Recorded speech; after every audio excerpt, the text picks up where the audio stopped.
Welcome back to CubeCon, the second annual CubeCon. We are here in the final event of the day. This is the team draft of the Bun Magic Cube. Team England versus Team Wisconsin. We just watched Dom Harvey dispatch last year's CubeCon champion Caleb Durward in 3 tight games of a sort of mid-range mirror. And now we're getting ready to buckle up for Red White Aggro, piloted by Emma Partlow from Team England, against 5-color Interaction is the name we were given from Sam Black. I think a typical Sam Black brew from Team Wisconsin. And I'll tell you what, I would not want to be sitting across the table from Sam Black under any circumstances. He's a little intimidating, sure. I played it against him in a Grand Prix once. How did that go? I actually think I won. It was a team sealed event. That's right. Yeah. That's right, Jamie. We love to hear that. Excellent. Well, let's hope Emma can channel some of that energy and use her Red White Aggro deck to get under the control deck of Sam Black. It could go either way. I'm excited to see it with this one, actually. It could. We've said it already, and I got to say it again. Sam is going to take a ton of damage from their mana base. So how is Sam going to stem the bleeding if they're taking 6, 8, 10, 12 damage a game from the mana base? Is not out of the question in this matchup. That means that the amount of damage Emma has to do with her aggro deck is dramatically reduced, which definitely changes the dynamic at play here. We do have results from the rest of round 1, and while I say we did watch Dom roll over Caleb in a great victory for the nation of England, Team Wisconsin did take the other 2 matches. So Team Wisconsin currently up 2-1. Again, the first team to 5 match wins is going to take this home. I think we're going to see a very relevant round 3 here, though. I don't think we can possibly see Wisconsin sweep this round. That would be a shocker. It is their home turf. It is their home turf. We are going down to the games. Now, who won the roll here is going to matter a lot. Emma really wants to be on the play, and it looks like she is. Turn 1, Figure of Destiny. A very interesting card, I think, for the aggro deck, because it gives you an option to spend your mana just on this one threat and say, you know what, you got to answer this one thing. It's great if you're trying to play around, for example, a board wipe, and you're like, I don't want to spend my mana on other creatures. I'm instead just going to make this one thing big enough to threaten my opponents. Based on the 5-color nature of Sam's deck, I suspect there's a lot of single target removal in there, in which case Emma might be better off actually just deploying more threats rather than trying to dump some mana into Figure of Destiny just to get it removed by a cheap removal spell. Right. But it's nice to have around as a mana sink if she has nothing else to do. So Absolutely. That's a great card. Perhaps Sam already feeling the pain of the mana base after thinking quite a while on his land drop and then eventually going Scalding Tarn and passing the turn. Maybe Sam just now saying, oh, Figure of Destiny. Crap. I think my opponent is playing aggro.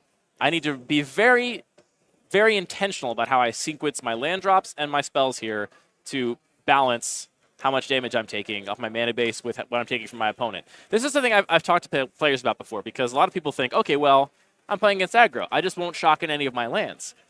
But then you threaten to take 3 more damage off that attacker if you can't move it this turn. So it's like, okay, well, I guess I'll take 2 more damage to remove it this turn to save 3 damage. The math always works out that you just end up doing a ton of damage to yourself, and it was always correct at every individual decision point. And that's just the pressure you're under from a good aggro deck in this cube. We hear that Emma's mana base is impeccable. Here, Arid Mesa has fetched up one of the Sacred Foundries, shocked it in. I don't know how much Emma knows about Sam's deck, but I don't think she should be worried about her life total here. I think you use your life as a resource to deploy your threats as quickly and efficiently as possible. Life total, just ignore it. It's just a number, you know? Well, and she knows what she's playing against since this is a team event, so they've already talked. She should, yes, that's absolutely true. We see Figure of Destiny getting into the red zone, and now Dreadhorde Arcanist, one of my favorite cards, one of my pet cards in this cube. No spells in the yard right now for Emma, but of course, she could untap, Lightning Bolt your face, attack, Lightning Bolt your face again. Something like that could totally happen with Dreadhorde Arcanist here, so Sam's got to be a little bit scared. This card does tend to be best when paired with blue, and you can also flashback cantrips or something, but there is no shortage of good 1-mana red spells in this cube that Emma could double up on next turn against Sam here. So a real threat that could also be a little bit of a bluff. Maybe she doesn't have one. And maybe that becomes a lightning rod for removal, and Emma's way is cleared for her next threat. No telling, because we don't have information about what's in hand here. We just know what we see on board. End of turn, Sam went and fetched up a Stomping Ground, put it into play tapped, opting to protect the life total rather than deploy any 1-mana spell at this point of the game. And yeah, we see Sam tallying up, counting on his fingers. I really do think that Sam is already feeling the pressure of this mana base, and this is by design. I want my players to have to think about how they're using their life as a resource and for these games to be constantly proceeding to a conclusion. A Watery Grave gets shocked in and then passed the turn. So there's no bluff in this. We know that Sam's got something in his hand. I don't think you would shock in a Watery Grave if you didn't have something to spend it on because you can't afford it. So Den of the Bugbear is the land for Emma. Unfortunately, not one of the first two, so it will come in tapped. Now, does Emma have a 1-mana spell to double up on here?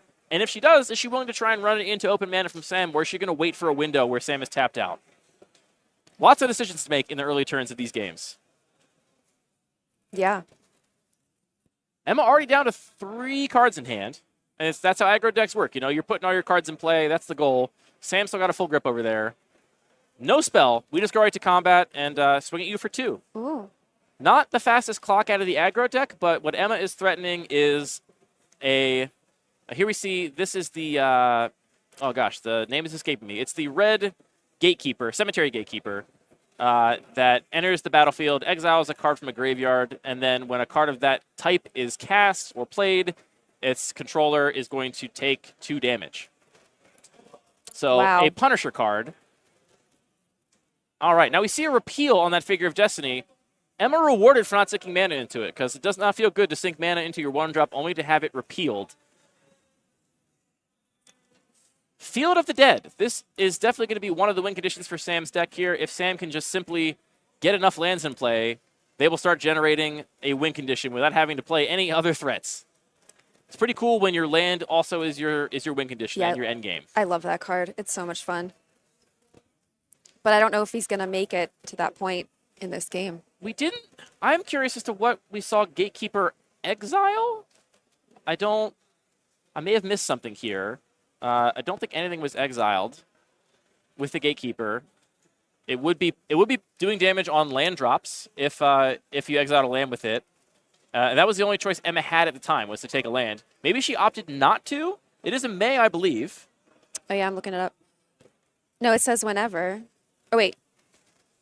Exile a card from her graveyard. Yeah. I don't even think it's a May. No. So I think Emma should have been forced to exile one of those lands there, which would have then dealt Sam 2 on the play of that Field of the Dead. There's just judges watching this match. I'm sure they're on top of it. Here we see a Burst Lightning. This is the play line we were talking about. Burst Lightning, you take 2. Attack with the Dreadhorde Arcanist, you take 2 more. The heat is on. Sam is under a ton of pressure here. Right. Redeploy Figure of Destiny. There's just a ton of damage coming Yeah, their she has way. a board. He has none. I mean, I don't know how he gets through this. Yeah, all those cards in hand are not going to help you, Sam, when you have no life left. The Fun Police. That's why it's called that. Very interesting that Emma, if able, again, I don't have the rule text in front of me, if able, actually chose not to exile something with the Gatekeeper. What Abrupt happens? Decay on the Figure of Destiny here. So I think Sam taking the gamble that Emma does not have another 1-mana burn spell in hand, because that would be almost certainly lethal at this point in combination with a Dreadhorde Arcanist, and instead opting to Abrupt Decay the Figure of Destiny. No land drop for Sam. That is rough. You don't want to be the many-colored control deck missing your 4th land drop against the aggro deck. Right. If you stumble, you're dead. Right? I mean, that's what happens. Emma getting in for 3, putting Sam to 4, and then deploying Elite Spellbinder, saying, hey, and that's just going to get dazed. So that's a pretty efficient way to answer that. Now Sam does have a land drop in the Watery Grave, though going to take damage from it, should they choose to play it. Plains instead. And a Lightning Helix. Now, Oh, that helps. that's a bit of stabilization here. We're going to gain a little life, go back to 7. Emma is on a lone Cemetery Gatekeeper and 2 unknown cards in hand. Sam does have a full grip, and we know he has a Water Grave as well up his sleeve, so can Sam possibly turn the corner here? I feel like at such a low life total, it's going to be hard. Looks like Sam is taking at least 2 here from this Gatekeeper. We are 1 mana away from seeing a Den of the Bugbear activation. I see a Chandra, Torch of Defiance, and a Mountain in Emma's hand. Ooh. Chandra going to be quite good here. I think Sam is likely to be out of free counter magic. We could see a Force of Will or something, but no. Chandra just resolves. Now, simply by upticking and not casting cards, Emma can deal 2 damage to Sam a turn. That Chandra demands an immediate answer, as does the Cemetery Gatekeeper. The pressure is on.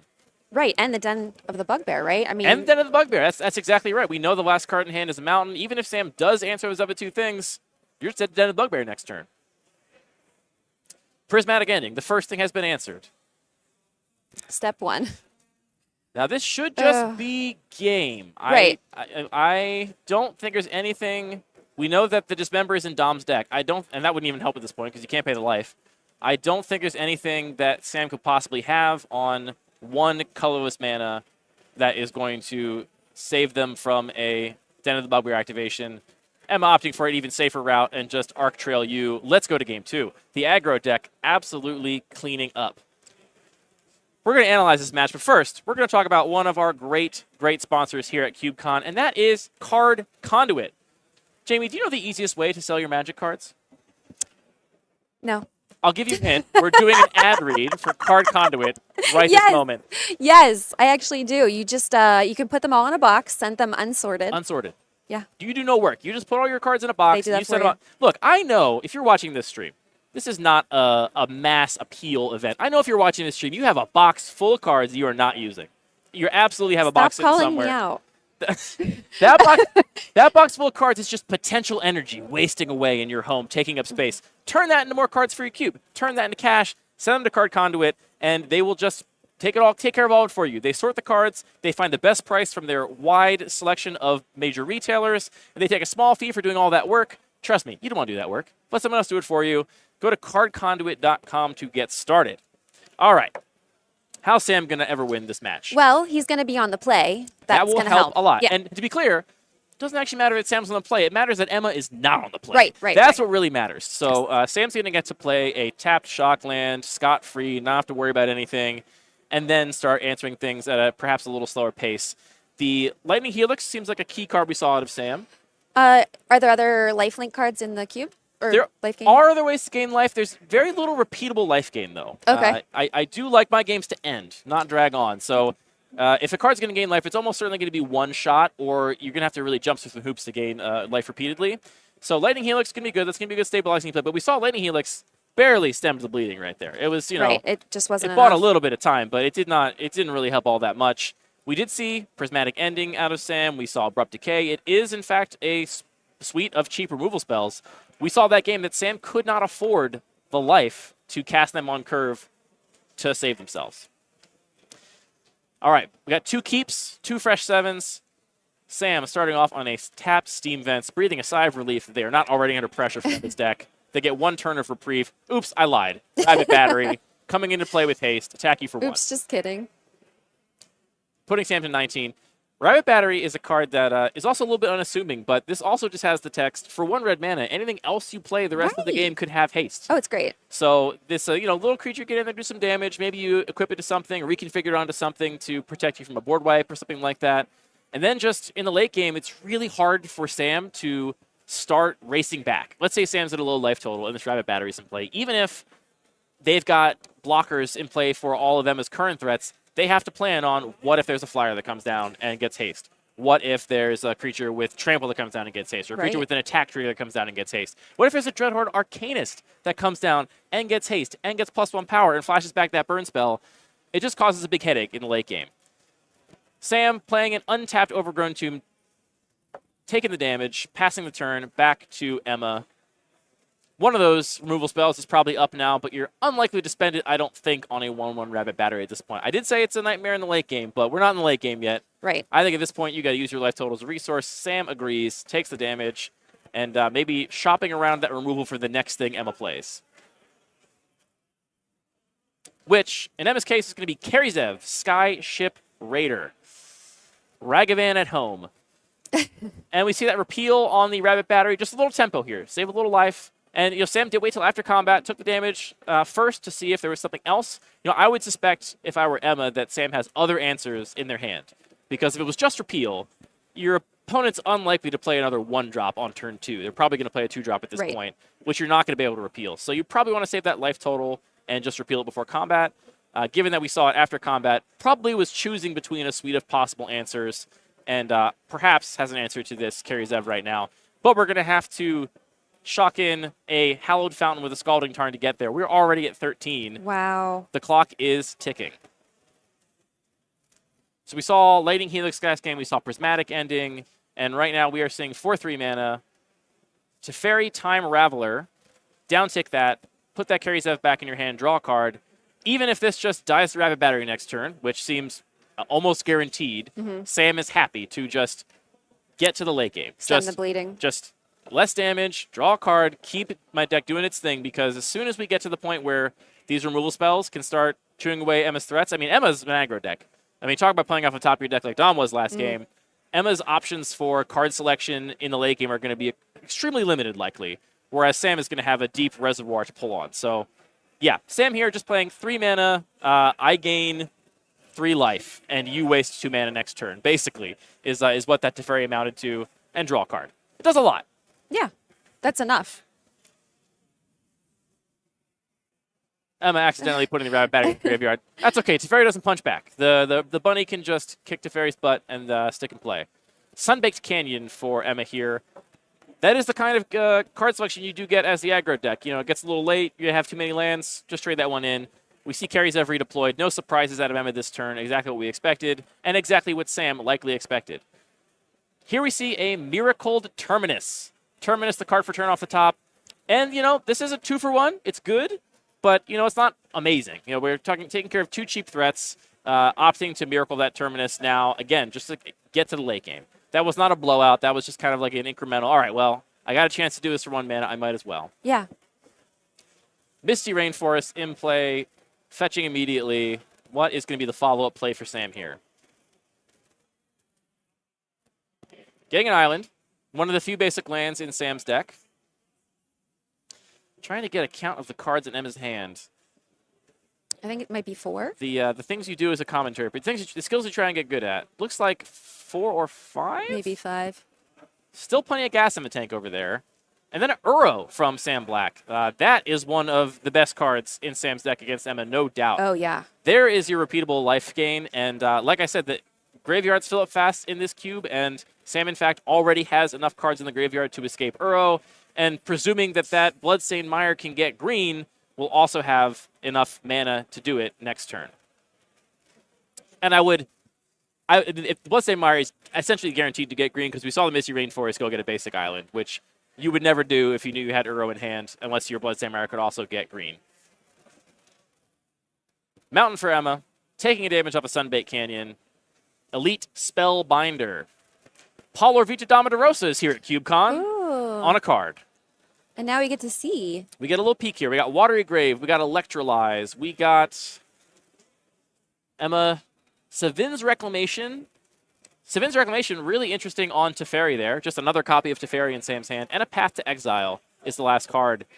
This is the kind of hand you want if you are Sam Black playing against the aggro opponent. You've got removal spell, and a way to buy back one of my other temporary removal spells. And oh, by the way, I can just escape Uro next turn if I want. Right. And he's getting well set up for, like, Field of the Dead if he draws that. Yeah. I mean, at this point, you know, a couple attacks with Uro, and the Field of the Dead is probably not even necessary. I think what this comes down to is Emma going to have an answer to Uro? Because Uro is almost certainly happening right now. Right. And, you so know, she needs Exile. Emma, well, Exile, I mean, she's going to essentially exactly need Exile, because dealing 6 damage off of burn spells is a really high bar to clear. It's going to be hard to do that with red removal. So does Emma's white removal suite have a way to deal with Uro? We don't know. We know that the Swords to Plowshares ended up in Dom's deck. We know Prismatic Ending and Path to Exile are in Sam's deck. We know the Ounce is in Dom's deck. Unexpectedly Absent is in Dom's deck. I'm starting to get worried. There aren't that many spells left that Emma could possibly have in her deck to deal with this Uro. We got a Stomping Ground with the Bloodstained Mire. We now have green, green, blue, blue. Perhaps maybe an Uro Titan of Nature's Wrath for me? That is, in fact, what we see. We are escaping Uro. Now, I will say, it's a shame that Emma didn't have exactly Cemetery Gatekeeper right there, because that is the kind of grave hate that would stop Uro before it even happened. Yeah. Now it's happened. Now there's a different kind of answer we need, which is... too late, right? It's too late for the grave hate, unless you can get it back in the graveyard somehow, right. Which Emma is likely, based off of what we know about the other pools around Emma, She could have a March of Otherworldly Light. She could have a Soul Partition. She could... I'm really digging here for potential answers Emma might have. Otherwise, Emma's going to be on, let me get enough creatures in play to trade with Uro in combat and then exile from your graveyard, if and only if I do, in fact, have a Cemetery Gatekeeper I have access to. Instead, it's just a Hopeful Initiate. So a pretty underwhelming turn. We're going to get in for 3 because we don't plan to chump block with our Elite Spellbinder. We're going to play our 1-mana 1/2. Not great in the face of an Uro. Sam Black immediately gets into the red zone, draws a card, gets a free land drop.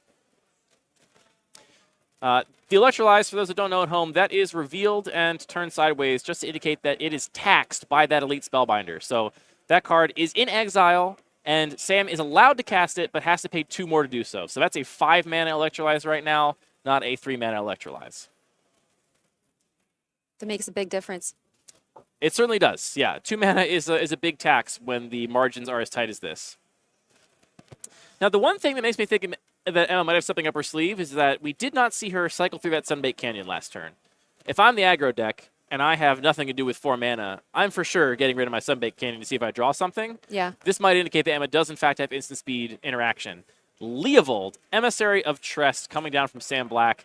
Not the matchup where it's going to be the most broken because Emma likely doesn't have that much more card draw. Emma will now cycle through that Sunbaked Canyon before Leovold's punishing effect comes into play. Though now, if Emma does have any removal for Uro, it's going to draw Sam yet even more cards. We see Sam's plan. It is laid bare for us on this table. I have caught a peek of an Embercleave in Emma's hand. Oh. And I also see a Tarfire and a Burst Lightning. So with every turn that goes by, this gets less and less possible. But I think Emma's out at this point is to steal this game from Sam with a couple of well-placed burn spells and an unexpected Embercleave. But she'll need to get a couple more creatures in play to make that affordable. And I'm not sure how likely it's going to be to stick creatures. Here we see a Luminarch Aspirant. 1+1/+1 counter at the beginning of each combat step. Oh, yeah. This will get out of hand. Well, not out of hand. This will start to build up a potential board that could threaten a cheesy win with a Embercleave. Yeah. We already see a 4-powered Elite Spellbinder. And now we don't anymore because it got hit by Kolgahan's command. That was like the hope. Yep. And Sam even made Emma discard a card with the other mode of K command, and we just see the Embercleave hitting the bin because even Emma knows that's going to be too hard to make happen in the face of all this removal. Even though it seems like one of her narrow outs, she's off it. Too hard to make happen. I mean, Sam, you have to once completely again, whiff, right? bashing into the... I don't see a lot of ways. I think Dom would have scooped by now. We saw how fast Dom scooped in the last couple of matches. I think Dom might have scooped at this point. Well, it's more info, though. It's true. Emma is learning more about Sam's deck. That is absolutely a valuable resource, especially depending on what her sideboard looks like. We don't know what Emma's sideboard looks like, and she might be deciding on what she's going to bring in. And if she can drag this out a little bit just to see more of Sam's cards, that's not a insignificant thing. Sam playing a Tarmogoyf. It's big. I'm not sure how big, but it's big. And Emma's saying, all right, I've had enough now that you've brought back your Teferi and upticked it. This is over. Once again, a very different game than we saw in Game 1. Sam, with that additional time, able to play those lands tapped, save a little bit of life, and then had the right sequence of removal spells at the right time. Just bought time with Repeal, bought time with the Fairy Time Raveler, and then eventually Uro happened. And that's what Uro does, kids. Don't let your friends Uro, because that's what happens. Is Uro 2 mana? Uro is 3 mana to cast 3 mana. and 4 mana to escape. So, you know, I think when this card is a perfect example of a card that at least the Cube community really misevaluated when it first came out, because everyone read it and was like, 3 mana for an Explorer. Why am I paying 3 mana for an Explorer plus a few life? That's nothing. And then you got to exile 5 cards and play green, green, blue, blue, and it seems like it's going to happen so much further away in the game that a lot of people did not see the power of this card when it was first spoiled. It made a lot of waves in Constructed, and now we have seen it, what it can do even in a singleton cube in this last match. Uro really carrying that whole game on its back right there. Emma, I imagine right now, feverishly paging through her sideboard saying, what can I do about an Uro? We saw the one answer in the deck already. That's Cemetery Gatekeeper. There could be more answers in Emma's sideboard. We're not sure. We'll see after we go to Game 3. We did just get news that Dom Harvey has won his round 2 match. Dom putting up some numbers for Team England. We know is it at least now 2-2, and the third round is going to matter. This will not be decided in round 2 tonight, so stay tuned, folks. Going to mulligans. Emma on the play. She's got a big smile on her face. I'm not sure if it's because of her hand or it's because of some pleasant conversation she's making, but I know what Sam hopes it is. Sam hopes it's the pleasant conversation. That was obvious. I probably didn't have to say it, Jamie. So she mulliganed or no? Looks like a full 7 from both. Oh, okay. Unless I'm miscounting, which, it's not beyond me. Once again, the rabbit getting in, but importantly, the rabbit getting in a whole half turn earlier than it was before. Right. Lightning Helix in Sam's hand, Daze in Sam's hand, Electrolyze in Sam's hand. Sam has the answers. The question is, will Sam be able to deploy these without losing too much life along the way? The Bloodstained Mire sits uncracked on Sam's side of the battlefield. Sam could, if they have the right dual lands, go and get a tapped island and even daze Emma's turn 2 play if they wanted to. I'm not sure that would be the plan. I don't want to be on 0 lands against the aggro deck going into my turn 2, but it's an option that might be available to Sam based on what this Bloodstained Mire can possibly fetch. The bunny gets in and does the bunny thing. Emma, Soulscar Mage, go. No second land drop from Emma Partlow. Oh, brutal. Showing a bit of a sign of weakness. Though, the Soulscar Mage, it's really nice at this point that Mage is a 1-2 because it means that Electrolyze is not just going to be a clean 3-for-1, at least on this board. But, needless to say, Emma does not want to be missing her second land drop. Now, if you're going to miss your second land drop, you want to do it in an aggro deck. So it's just not, not all hope lost, but definitely a concerning second turn here for Emma, right, especially given what we know is in Sam's hand, which is just chock full of great removal. Oof. At least she was able to play something. That is true, and I suspect there's a couple more 1-drops in Emma's hand. I don't think you keep a 1-land hand in this cube with a deck like that without a lot of things to do with it, but those 1-mana spells are only going to go so far. And what looks a lot more appealing now, too, is that Daze. You are no longer going to be down lands. You're just going to be at land parity if you get to Daze something. And when your opponent's stuck on lands, your Daze is going to get to hit. All right. Uh-oh. Sam, Plains Pass. Presenting 2 mana. We know Lightning Helix is held up. We know Daze is held up. We could very easily see Lightning Helix your threat, Daze your next play. Then what do you do if you're Emma Partlow? Cry. I think I would do the same. I'm not above a little crying. I'm not above a few tears shed on some mana screw. But wait, is that a land? Huh, maybe? She's holding it like a land. Ooh. It's a Plains. All right. It's a game. Magic is back on the menu, folks. Yep. So Emma, we're not sure what is in Emma's hand, but we know just from what's in play, we have the option of reconfiguring the Rabbit Battery, which is insulating her from any counter magic. Obviously removal would allow Sam to undo that, but not in any sort of real blowout way, right?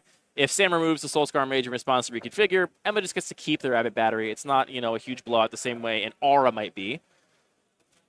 But instead, I think we see Emma going to combat first, indicating no non-creature spells she's interested in casting because she would love to get that prowess trigger on the Soulscar Mage if she were able.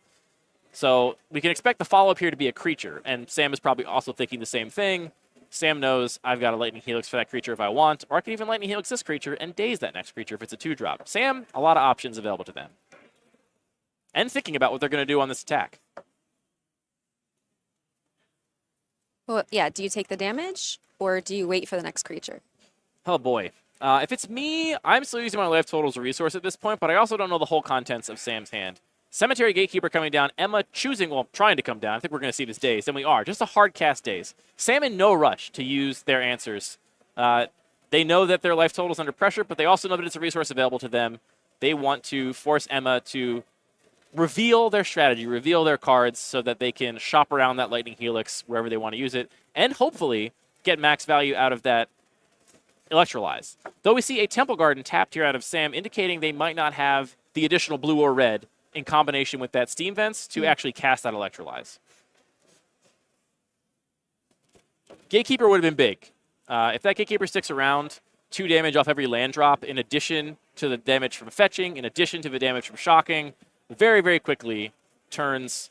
Now, Emma's going to need 2 targets for this Arc Trail, so she's going to have to point 1 at either herself or the Soulscar Mage to cast it to get the 2 pointed at Sam. Pretty safe to point the 1 damage at the Soulscar Mage. It's got a prowess trigger anyway, so it's going to have the same effective toughness at the end of all of this, but still not ideal. You don't ever really want to be arc trailing your own creature just to get it out of your hand. Right. Sam now has a choice to just take the damage, let things proceed. Lightning Helix, the Soulscar Mage, that's what we see. Sam gaining a little life to stem some of that damage from the mana base. Rabbit Battery getting in for one more.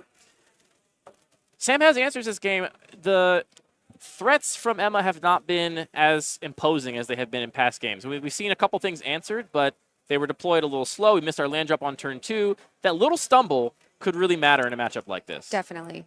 And here is our next blue source, thus turning on the Electrolyze we in the booth know about, which is going to be real good against any other 1 toughness threat that Emma decides to play alongside the Rabbit Battery, or we're just going to do it right now. You know what?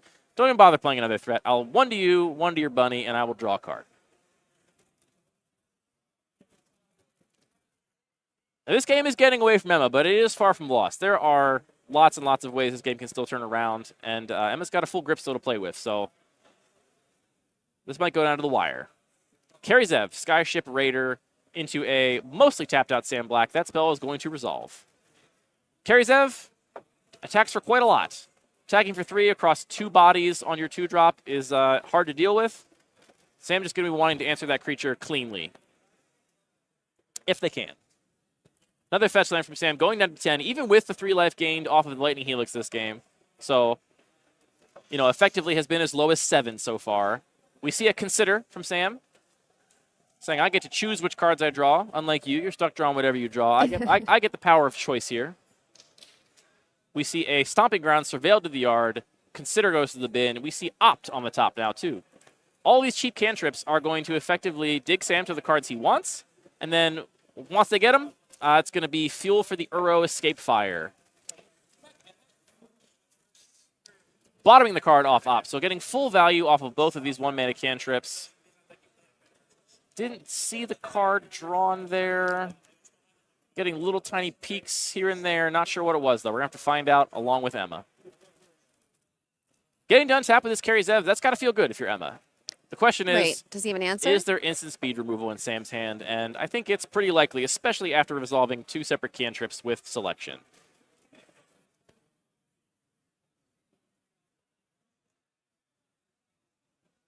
Looks like our player's having a good time, and you know what? That's all that really matters at the end of the day. We can talk all we want about the grudge match, about the fierce, bitter rivalry between Wisconsin and England that we know goes back thousands of years.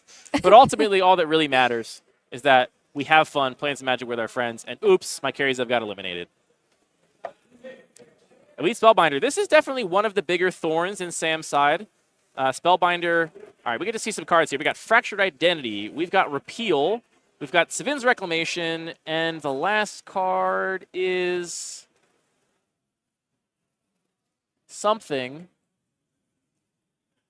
Emma saying, you know what, let's make this Fractured Identity cost infinity. By infinity, I mean 7, but that's a lot more. We didn't see that last card in Sam's hand. I actually think it might have been... We'll repeal that Elite Spellbinder. The tax on Elite Spellbinder does outlive... It was a Thoughtseize. I was going to speculate it was a Thoughtseize. I was worried to say it because I wonder if you can keep your Thoughtseize in against the aggro player, but Sam has opted to do so, taking damage off the Thoughtseize to take the Elite Spellbinder out of Emma's hand, not taxing another one of their spells. The tax on Elite Spellbinder outlives the card, so that Fractured Identity still costs 7 and is still in exile, even though the Elite Spellbinder has been answered. There's the Field of the Dead. And Field of the Dead. Good catch, Jamie. So, Sam, 1 land drop away from getting zombies every single turn, as long as they can keep hitting their land drops, which is a pretty terrifying prospect if you're Emma. Yeah. Most of your creatures are on the ground. 2/2 blockers every turn is really tough. Right. It's like all his draws are great. Yes. Yeah, there's no bad draws left in Sam Black's deck at this point, pretty much. You got lands, great. They're also 2/2s. You got spells, great. We'll cast them and do stuff. And Emma just passing the turn. That's a tough spot to be. Even if you have instant speed spells, I think you're likely going to main phase them there against a mostly tapped out control opponent. So I don't think Emma is presenting any instant speed stuff here. I think she's likely stuck with some cards that don't do a whole lot. Either lands, burn spells that there are no targets for and are not yet lethal. We could see Emma saving up for a kicked Burst Lightning. That could be something that could have a big impact on this game potentially with Sam already at 8 life. No immediate land drop out of Sam, so the question is maybe you don't have another land in your hand. Let's see. I'm guessing there are probably no 2 lands in Sam's deck that share a name, so any land drop is... we do see a Scalding Tarn and an Overgrown Tomb. Scalding Tarn especially, that's going to be 2 zombies worth of creatures. Yeah, that's brutal.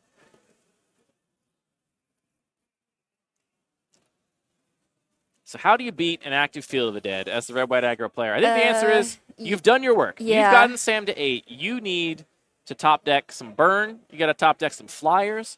You got to top deck some Haste. Maybe you figure out some way to make some sort of miracle happen with Embercleave. You're going to have to get a little cheesy here, I think, to pull this game out because you're not winning it through honest means, through a army of undead zombies. Sam really in the tank, though, here. Not immediately playing a land, not immediately playing a spell. All right, Savin's Reclamation. This is something you can do with this card, getting back just a land, because you know what? That land is also, right now, a zombie. So Savin's Reclamation there, just a 3-mana stomping ground, but that also represents a zombie with Field of the Dead in play. And all of a sudden, Sam's got a very imposing board. All right, Lava Dart your face. Emma playing to her outs. Kicked Burst Lightning. And Emma takes it. Wow. Emma steals it. Lava Dart, flashback Lava Dart, kicked Burst Lightning to steal it from Sam Black. Sam went too low. Sam took too much damage there in the face of potential burn, and even though they had effectively turned the corner with Field of the Dead, that's how you do it. That's how you beat Field of the Dead. You burn your opponent's face, and you wrap it up. That's another win. I'm going to add it here to the big board for England. At least 3 wins for England, and so far as we know, just 2 wins for Team Wisconsin. We're still waiting on the outcome of the last match from round 2, and then round 3 here, it's going to be Vince, a.k.a. Pleasant Kenobi, versus J-Bro. Vince playing green-black mid-range, and J-Bro playing white-black aggro, just like we speculated, Jamie. Just like we speculated. J-Bro got past that Luris, and then J-Bro got fed on that last pick, Thraben Inspector. Perhaps Dom should have even just hate drafted at that point, even if you're not going to play the Thalia. Maybe just don't make your teammates play against it, right? I mean, come on, do something. All right, we're going to take a quick break here, but we'll be back very soon with round 3. It's a team draft. Things go quickly, so don't change that dial. Is that the saying? Don't touch the dial. Don't you touch that dial. We'll be back here in Madison, Wisconsin with round 3 of the team draft of the Bun Magic Cube. We'll see you soon.